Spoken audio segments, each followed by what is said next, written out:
One, two, three. Welcome to the show. Get familiar. Get familiar. Get familiar. Welcome to Win Big with Clinton Sparks. It's time to get familiar. And we got my buddy Daymond John, who is here. He is somebody who knows how to win big because he just continues to win big. He's been winning big since I've known him, and he keeps on winning big. So we have him here to help teach you guys how to win big. What's up, D? What's up, man? I don't want to let them down. I've also lost big too. So, I'm glad you said that because that's a big part of understanding the psychology of winning big. And I think a lot of people look at L's as losses when they're really lessons. And you know that. So first, before we even ask you any questions, or I help these people learn how to win big, I want to say thank you to you for writing the foreword to my new book, How to Win Big in the Music Business, forward by you. Thank you for writing it. So many people need to know that information. They go out there with a passion and they don't have enough information on how to follow through with that passion, man. So you're helping a lot of people.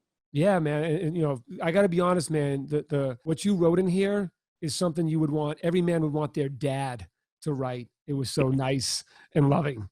So so thank you for that. So anyways, this is all about helping people understand the strategies and psychology to winning big in the music business, in any business for that matter, including your personal life. That said, there's a lot of people out here acting and portraying success, even when they're not necessarily successful. With social media, you always put on this front whole fake it till you make it concept. Did you ever use the fake it till you make it concept? And do you recommend others use that as an effective way to get to where they're going? Yeah, well, I would do the fake it till you make it in some way. Don't overdo it. I mean, in some ways it can be done. Kind of like the having a business card when you ain't really got, when you're at the house, you know what I mean? And using your home address, but being more professional and being able to present, but don't lie. People love transparency, man. And don't lie and say you got something and say you got this, because when you open up a conversation, well, listen, I can take this anywhere. I got a lot of people waiting for this, but I'm bringing it to you. Most cats who really know the business be like, is that right? So you ain't got no place to take it. And you're starting off lying. You know what I mean? Right. Have you ever applied the fake it till you make it rule when you were coming up? Yeah. I remember the first FUBU shirt said, New York, Tokyo, and some other place on them. And I did sell to my man Pookie. I didn't even sell him. I sent him a shirt. He lived in Tokyo. He was in the army. You know what I mean? But it was still Tokyo. So we're worldwide. FUBU's worldwide, baby. Get familiar with us. Meanwhile, I'm just in the basement sewing this shit. That was it, Right. So you've had a lot of success over the years, and you are a symbol of what a successful entrepreneur looks like, not only because of the past, but obviously Shark Tank really puts you out there and forward facing. So you look at you as that's what an entrepreneur is, right? I personally started making music and DJ when I was 10, but I never really considered myself legitimately successful until I started getting paid for what it is that I was doing. So at what point in your career did you consider yourself a legitimate entrepreneur? Entrepreneurship really wasn't the word when I was coming up. And did I own a business, a small business? Yeah, I owned a van service when I was a kid, and I was anywhere from, I think, from 18 to 22. Did I consider myself an entrepreneur? No, I was out there trying to get some paper. I was hustling. Right. I would say that I never went to entrepreneur. I consider myself a businessman probably around 30, 32, and that was because FUBU was already doing about $350 million a year in annual sales. And that's why I consider myself a businessman. Right. So I've considered myself a brand since I started my career 20 years ago. Now, obviously, when you were starting out, the brand was FUBU. You were behind the brand. Since then, you have become a brand yourself. The Daymond John name is a brand within itself. I talk about people basically assuming the role of the CEO of themselves. When I started 20 years ago, I always called myself a brand, and everybody in the music business laughed at me. They're like, what are you talking about? And the reason I would do that is because I wanted to detach my emotions to the operations of the business of Clinton Sparks. So whether somebody loved me, it never went to my head. And if someone didn't like me, it didn't affect me emotionally. I looked at it as like market research and how I can improve on that brand. What similarities are there running a major business to running the business of you, since you have now become a brand yourself? I don't think there's many things that are different because of this day and age, though. So if you look at the day and age of, 20, 30 years ago, when you didn't have full layers and transparency on social media, then nobody needed to necessarily say, I want to know who's behind this and what's their mission and their cause. Right, right. Today, it is very similar. The Daymond John brand today is the same Daymond John brand it was in FUBU.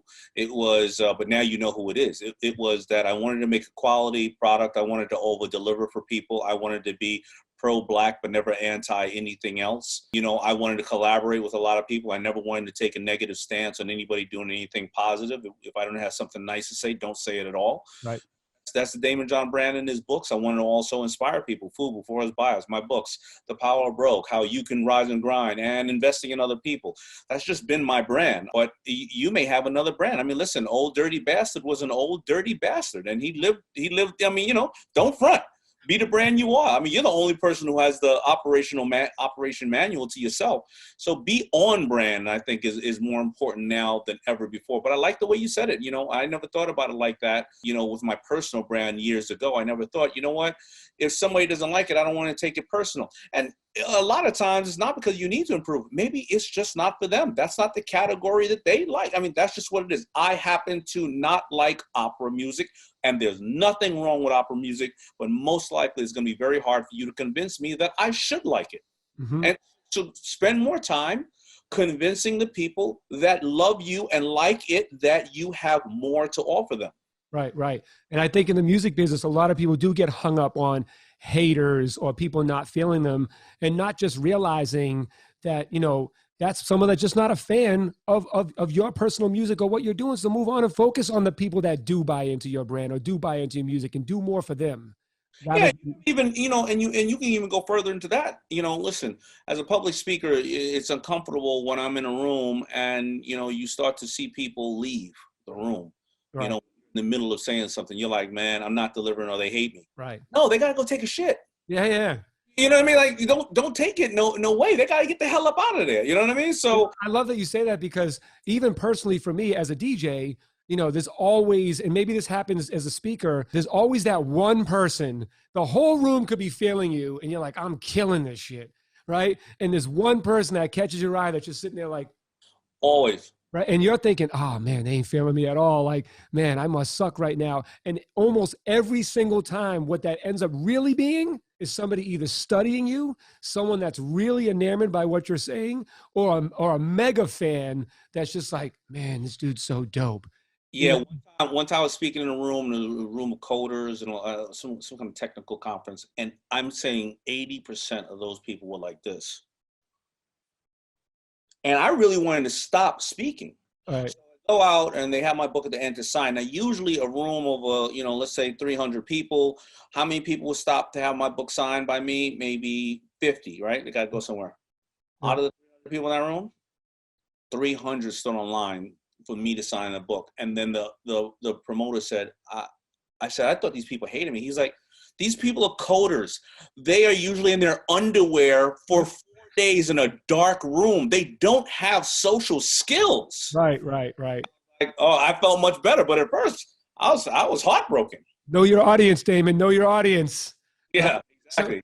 So there's people that always come up to you. Obviously on the show, you get pitched investment opportunities all the time or people wanting you to get involved with their business. I know, because I've even done it to you, that people on the street and people you're close to always have opportunities and ideas for you.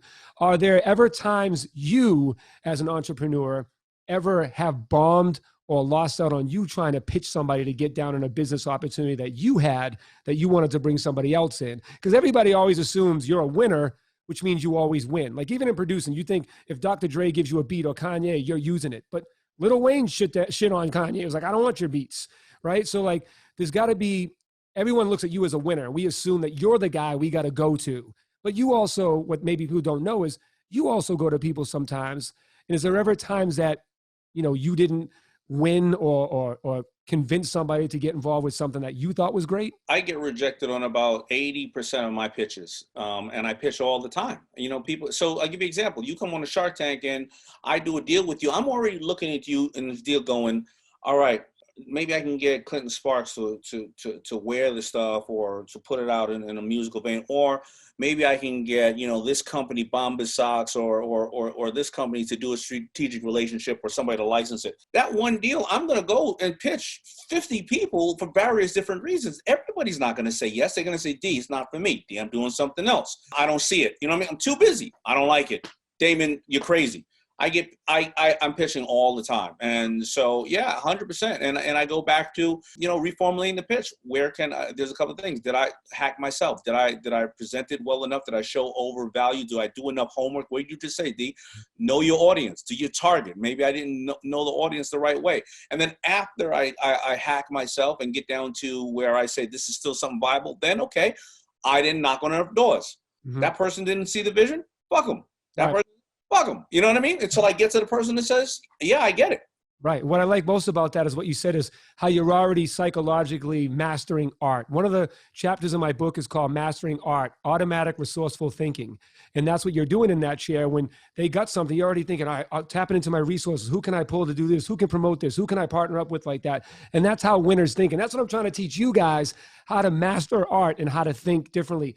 On that note, I want to talk about when people build their plan. Like you've built a plan, obviously, when you started FUBU, you're like, all right, what's the plan? Here's what I want to get to, but how am I going to get there? And I think a lot of people don't really make a plan that they focus on and stay committed to. Now, when you do make that plan, which you did, and you've already showed us, how important is it to pay attention to competition when you've built your plan? Is competition something you should just stay away from worrying about, or is that part of your plan? Well, you have to know who you're competing against and why they may have a different point of view, or your customer may be able to go to them, or you always want to hack yourself. And, the competition you may want to say is not even somebody that exists, is how is something going to change in this market where I'm not going to be able to stick to it. So yeah, should you stick to your plan? 100%. Should your competition be in your plan? 100%. Will your plan change? Make sure you understand it will change, but you definitely need to have a plan, and it's a time and action calendar. Right. How many hours am I going to put in this week on this new thing that I want to do? And if I do this over the course of the next month, then will it compound, and will I then bring on somebody else or double the time? Or if I don't get to the certain point, will I just stop because I'm going down the wrong road and I'm going to move over to try this? I mean, it's you got to have a plan. Right. And part of that plan is being able to understand how to pivot and when to pivot. And one of the other parts of a plan, and correct me if you do not agree with me, Daymond, and I'm sure this has been part of your plans, if you don't have an effective plan unless part of that plan is planning to fail. Because if you don't plan to fail, you don't know how to deal with failure when it happens. Is that something that was part of your plans? Yeah, well, that's the key to being an entrepreneur. You are looking at what does your downside cost you, right? You are looking at failure. You know that everything in the world doesn't exist, but if you have this amount of hours to put in, then people look at these big companies and corporations and think they all have it figured out. They do not have it figured out, because if you ask Blockbuster or BlackBerry or Kodak, how's it going today? They're not even around, right? Yeah. Entrepreneurs, true entrepreneurs, they are not the fly by the seat of their pants people. They're like, I got this amount of hours, or this amount of t-shirts, or this amount of credit, or right now, where are you at? I'm fired right now. So I got this amount of people in my Rolodex that I used to have to go to a city to see, but they're all home on their couch, and I want to call them and see how am I going to collaborate with them. I mean, so you always look at your downside and say, what's the worst thing that can happen? Right. And that's also mastering art again, automatic resourceful thinking. Knowing all that you know now, how would you build a brand like FUBU today with social media and technology? Because it was a different time when you were building things up. And you and I both know there's a lot of people that have come up and they got their stories to share, but a lot of it, there's a bunch of things like grit and perseverance and all that stuff that will always sustain. But there's a lot of things that it's a different time. So you're like, yeah, that was great 20 years ago when you did that, but how do I apply those rules to success today? Yeah, I would just be using all this user-generated content, and I would be creating FUBU would be a new version of Avon or Amway, in a lack of a better way to say it, because I would be making sure that not only am I getting user-generated content, and I'm also getting user-generated designs and manufacturing, but the whole X amount, then you sell X amount, you make X amount, as well as now you're wearing this stuff and you're a bigger ambassador. So I would have had 7,000 doors. Now I would be in 7 million hands who would be enjoying the ride. And then I would also I'd be taking FUBU public as I acquire other type of brands such as that. So, one of the things I talk about too is in the book, stop waiting for some magical moment that doesn't exist. Create dope, put it out. Create dope, put it out. Content is king. You have been someone that's been putting out a ton of content as of lately and for quite some time now. How do you feel that putting out that content has improved on the business of Daymond John? Yeah, you're right. Analysis paralysis. Don't get analysis paralysis. The time will never be perfect. You can only make the perfect use of time. And yeah, my content has gotten, much better, and I've gotten to understand as long as I'm doing my analytics. Listen, I'm a big animal advocate in protecting our little furry friends who can't fight for themselves. I may put out a video, and we did see this on our team. We put out a video, cute dogs, cute whatever, doing great, smart things. Some people like it. I noticed though, if I relate it to entrepreneurship and how animals figure it out and people figure it out, or the toughness of being an entrepreneur, boom, the response goes way higher. It's a small adjustment, but unless I put the content out, I'm not going to know what works or not. Right. So one of the things I think, especially the avatar for the youth generation that watches all these conferences and webinars and listens to podcasts, reads books like How to Win Big in the Music Business, right? I think a lot of them want to get right to the point. They want a fast track or a cheat code to the success that someone like you took, a decade, 15 years, 20 years to get to the immense success that you're at now. What would you say to somebody because I think the biggest excuse people have is that I don't have the money. I don't have, I got a job. I don't have the time. I don't have connections. I don't have enough followers. What advice would you give to this person that makes these excuses instead of just going after, because they're worried about finances? I don't know if I can give any advice to those people, because I just don't think those people have it in them to do it. And unfortunately, maybe something like a COVID will have to happen where they'll have to realize that they did put in time. But anything else that they've been successful in, whether it's nutrition in their body or it's a relationship or whatever the case is, they will reflect on it and see that nothing has ever come very quickly, and they worked on it. And I don't care if you're a gamer, I don't care what you are, nothing has ever come quickly. So if you don't have that kind of common sense, well, then you may be that person for the rest of your life who around and blame everybody else and say if you only had. So I don't even know how to have a discussion with those type of people. Man, I hear you on that. I say all the time, it takes 10 years for overnight success, but most overnight success doesn't last 10 years. Right. That's true. Spot on. So another chapter in the book is the only thing worse than having no goals is having too many goals. Now, I'm sure you've had people come up and try to I do this and I'm doing this and I'm getting all this going. They say 17 things to me to try to be impressive on why I should do business with them, because I guess that shows their hustle or all these things that they're really smart in.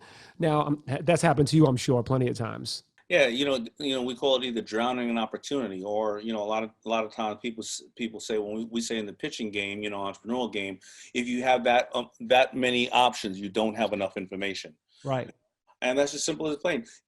Every single thing in every single area you're trying to go into, there has been many, many people who have failed, but there have also been many, many people that are 100% focused on it, and they are waiting to eat your lunch.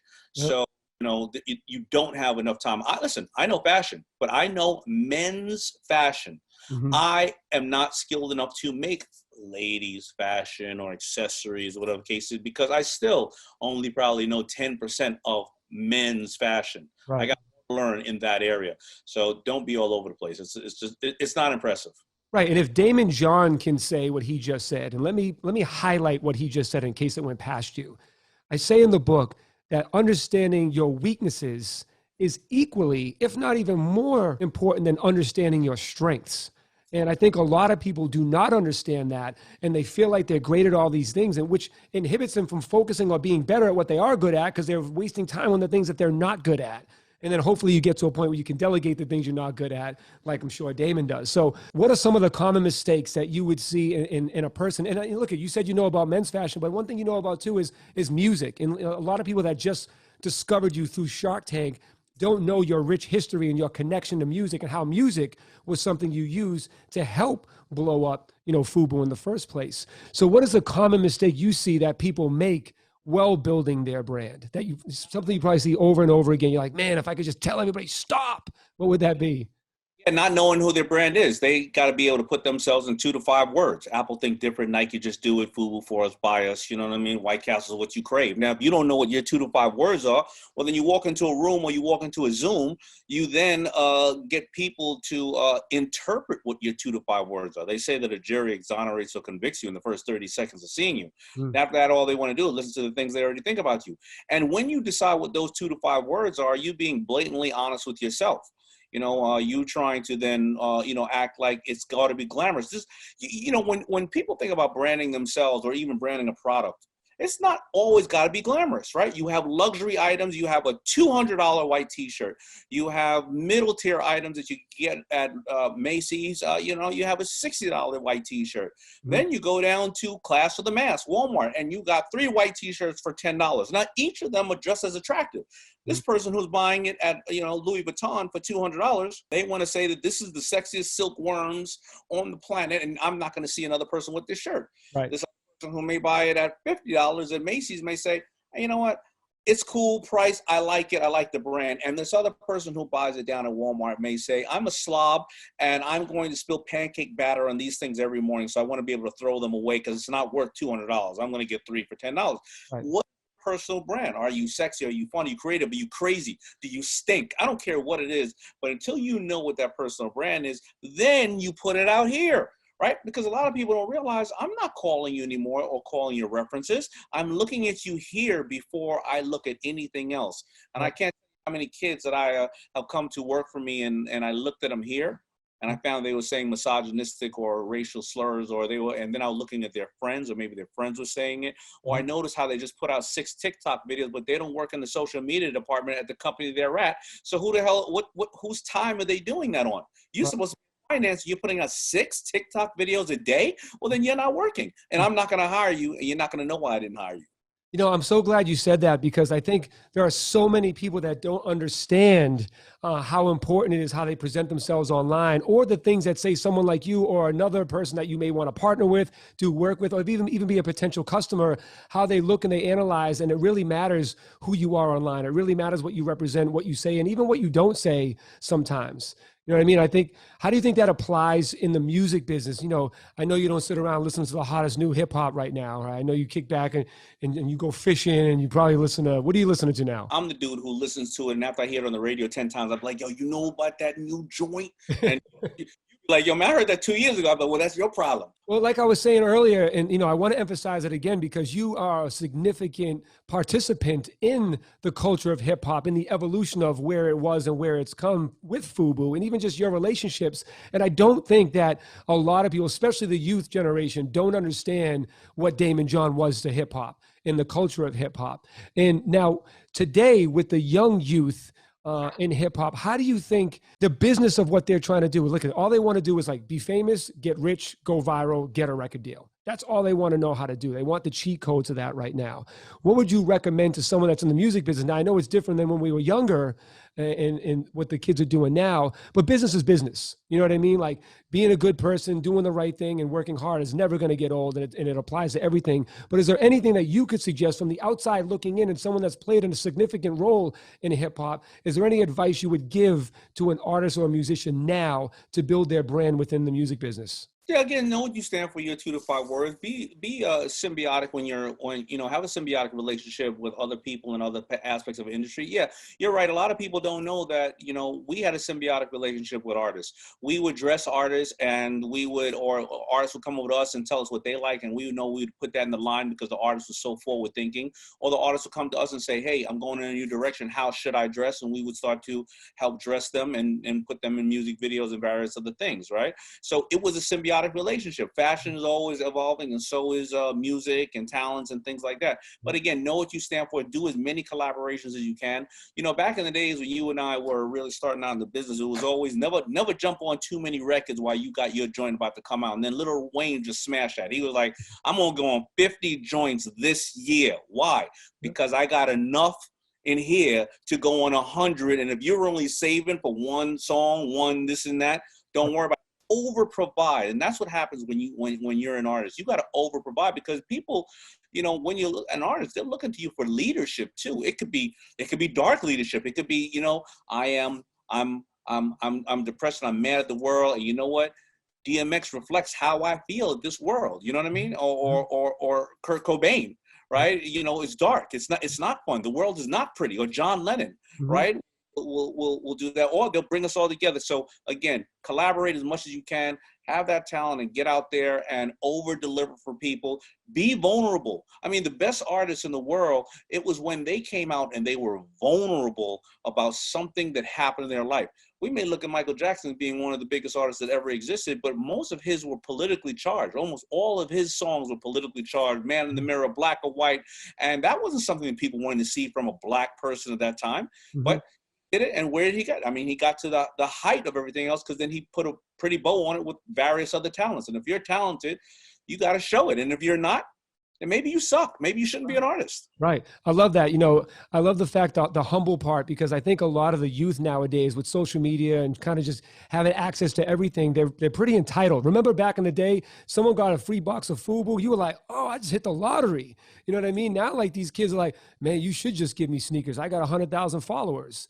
And it's like this entitlement thing of people not wanting to put in the work and understand that the experience of putting in that work is what's going to set you apart from everybody else that just got famous in a year just by doing some funny prank videos or getting something that accidentally went viral on Spotify. The art of being dope has been lost. And part of being dope is putting in that work and getting the experience necessary to know when to pivot, to know when this feeling happens, how to handle it, and to be emotionally intelligent enough to not make stupid moves that are going to affect you long term. So I love the humble part that you just brought up. 100%. Listen, as crazy as he is, he's still humble. You know, I put in one of my books probably about 4 or 5 years ago, a young man that everybody now knows named Tyler, the Creator. You know, he was out there taking a lot of chances and stuff like that. And he's cocky and he's weird, but he's humble in a weird form. He knows he doesn't know everything, and he knows that he's taking you on this weird journey with him that does not have a cookie cutter formula to it. And that's see people like him get to the heights of where he gets so fair, you know, so quick. And I highlighted him in a book of mine, I don't know, 3 or 4, 5 years ago, when most cats ain't know who he was. Right. That's because you are in touch with the streets, Daymond John. Get familiar. We appreciate what you do for entrepreneurs and everybody out there. I know you hear that all the time, but I love you, bro. There's a good point to make right there. I respect you so much. We've known each other so many years. You know, when your colleagues or people that you have respect for give you love, it never gets old. So when people are looking at us right now, I want you guys to sit there and say, who out there I respect and I value, and I don't want, you know, and I want to give them love without feeling like I'm playing myself. You know what I mean? And when you do that, man, you know, people will fight for you. People will fight for you if you do that, you know? And so that's, I think, something you can learn from the book too. Show appreciation to other people. They like that. Don't you like when you're appreciated? You know? So absolutely. Thank you. And I appreciate it. And I'm humbled and honored. Yeah, thank you. I talk about in the book, you know, a lot of people feel like to be great, and this is in any business, to be great, you have to make somebody else not great. It's kind of like winner or loser mentality. And I highlight in the book, helping others be great is being great. And you do that with a lot of people, Daymond. So round of applause for Daymond John on that one. So last question before you go. Is there a major mistake that you made that most would not know until this day? It's one of those things that it still haunts you, whether you're sitting in your boat or you're in the shower or you're driving or you're on a plane, and it's like, and it just, every now and then it just resurfaces and gives you anxiety or pisses you off that you made this mistake. Does that exist in Daymond John's life? It's not that nobody heard of it. The mistake I made, which this is extremely important, is I didn't have financial intelligence for many years. So I opened FUBU, closed it down 3 times from 89 to 92 because I ran out of money. Took a large loan on my house, turned around, was almost bankrupt and homeless. But I took an ad out and I finally got a manufacturing distribution deal. But I would have been homeless a month if that ad wasn't answered. And then when I first made money, I blew $10 million in 2 years. And then I realized I'm an idiot, and I keep making these same mistakes. And then I started to really dig down on financial intelligence. So I don't care if you're an artist. I don't care if you are running Fortune 500 company or you're balancing a checkbook at home. You don't have financial intelligence, you are in trouble. Man, I'm so happy you said that. Daymond John, thank you very much for coming through. Dropped a lot of game. I'm sure you'll be back again sometimes because you're probably going to have more books and more things we got to promote and talk about. So you're always welcome back.